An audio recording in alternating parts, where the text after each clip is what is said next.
పిల్లలు పుట్టుకుంటే ఆపరేషన్ అయిపోయింది. కానీ కొన్ని పర్సనల్ రీజన్స్ వల్ల మళ్ళీ మేము పిల్లలు కావాలనుకుంటున్నాము. సో ఇదెలా పాసిబుల్ అవుతుంది అని చాలామంది కామెంట్స్‌లో అడిగారు నన్ను. సో ఈ వీడియో వాళ్ళ కోసం. సో వీళ్ళకి 2 ఆప్షన్స్ ఉంటాయి. ఒకటి కట్ చేసిన ట్యూబ్‌ని మళ్ళీ అతికించి సర్జరీ చేస్తాము. దీన్ని రీకనలైజేషన్ అంటాం. 2 test tube baby or IVF చేస్తాం. ఈ రెండిట్లో మీకు ఏది సెట్ అవుతుంది అనేది ఎలా తెలుసుకోవాలో ఈ వీడియోలో చూద్దాము.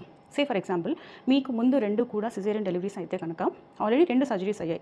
అండ్ ఇప్పుడు మళ్ళీ ఆపరేషన్ చేయించుకుంటే ఇది 3rd సర్జరీ అవుతుంది. అండ్ ఈ సర్జరీ మీకు సక్సెస్ అయ్యి మీరు ప్రెగ్నెంట్ అయినా డెఫినెట్లీ ఆ బేబీని కూడా సర్జరీ చేసి డెలివరీ చేయాల్సి ఉంటుంది. So total 4 surgeries.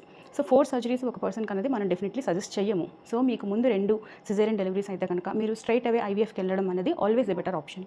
లేదు మేడం మాకు ముందు 2 కూడా నార్మల్ డెలివరీలే అయ్యాయి అనుకుంటే కనుక డెఫినెట్లీ మీరు సర్జరీ కూడా చేయించుకోవచ్చు. కానీ సర్జరీ చేయించుకునే ముందు డెఫినెట్లీ హస్బెండ్ వీర్యకణాల పరీక్ష చేయించుకోండి. అలానే లేడీ కూడా మీరు స్కాన్ చేయించుకొని మీ గర్భసంచి ఎలా ఉంది, అండాశయాలు ఎలా ఉన్నాయి, అలానే ఎగ్ నెంబర్ పర్టికులర్గా చూసుకొని అన్నీ బాగున్నాయి అన్నప్పుడు మాత్రమే సర్జరీని ఆప్ చేసుకోండి.